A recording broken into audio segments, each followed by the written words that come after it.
नमः पार्वती पते हर हर महादेव। बोले शंकर भगवान की। एक ऐसे बोले श्याम सुंदर भगवान की। भगवान परम संत परिव्राजकों के आचार्य योगी गुरु भगवान सुखदेव जी ने कथा का वर्णन किया। महात्मा वर्णन करते हैं, राजन राजा परीक्षित गजेंद्र को भगवान ने मोक्ष किया और ग्राह का भी भगवान ने उद्धार किया।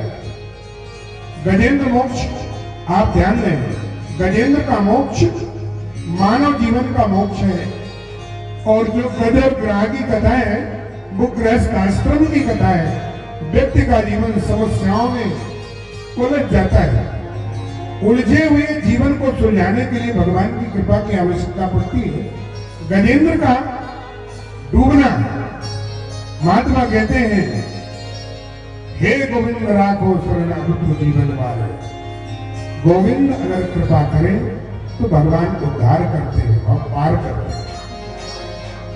महात्मा कहते हैं, भगवान ने जब स्पर्श किया तो गजेंद्र स्पर्श होने से पीतांबरधारी संग चक्र गदा पद्म धारण करके भगवान के धाम को जाने लगा।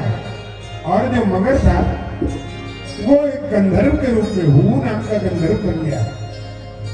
परम संत भगवान शुक्राचार्य जी महाराज कथा कह रहे, परीक्षित ने प्रश्न किया, बोले महाराज जी भगवान की स्तुति बड़े बड़े ज्ञानी ध्यानी स्तुति गाते हैं और लक्ष्य पूर्ण नहीं कर पाते, पर गजेंद्र की स्तुति से भगवान आ गए, ये बात बड़ी असंभव लग रही है। गजेंद्र स्तुति से भगवान आ गए, हाथी के बुलाने पर भगवान आ गए, ऐसा क्या? सारद स्तुति शेषा ऋषि अशेषा जाको को नहीं जाने।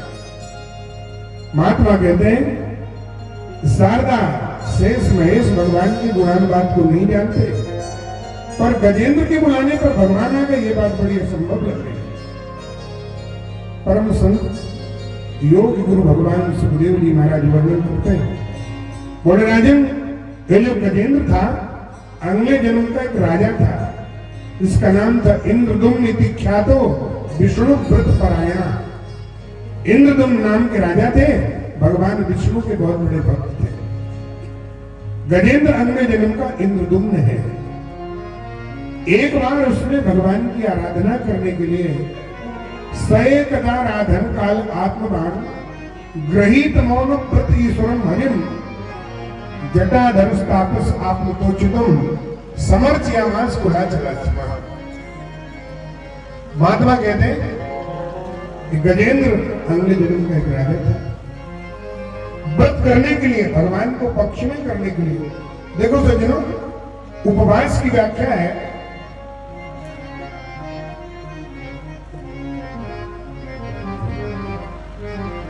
भगवान को अनुकूल करने के लिए उपवास किया जाता है। इंद्रदुम्न नाम का राजा उपवास था। उपवास का अर्थ होता है सज्जनों, उप माने होता है पास में, वास माने रहना। जैसे इंग्लिश में बोलते हैं कम नियर, तो यदि संस्कृत में किसी को बुलाना हो तो कहेंगे उपायांत। उपवास का अर्थ है उप माने पास में, वास माने रहना।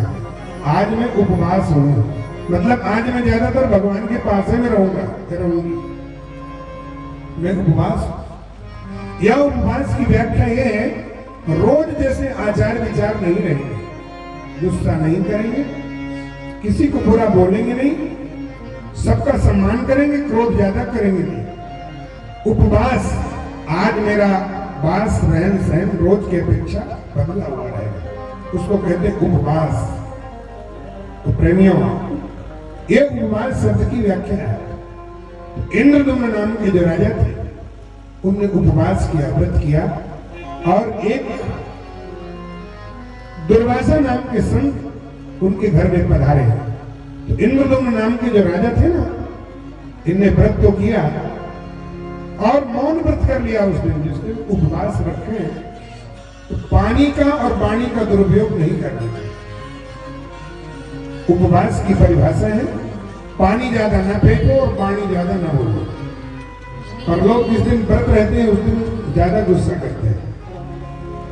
कई लोगों को मैंने देखा है कि वैसे गुस्सा कम करेंगे, जिस दिन व्रत रखेंगे उस दिन गुस्सा थोड़ा ज्यादा आता है।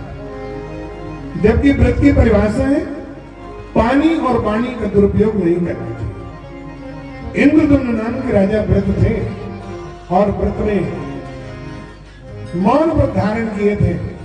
महाराज जी पधारे, महाराज जी को देख करके ना उठे, ना प्रणाम किए, ना वंदन किए, ना अभिनंदन किए। मैं एक बात बताऊं, सत्य स्वीकार करना चाहिए, चाहे यहां की परंपरा हो या यहां का नियम हो, पर सत्य को झुठलाना नहीं चाहिए।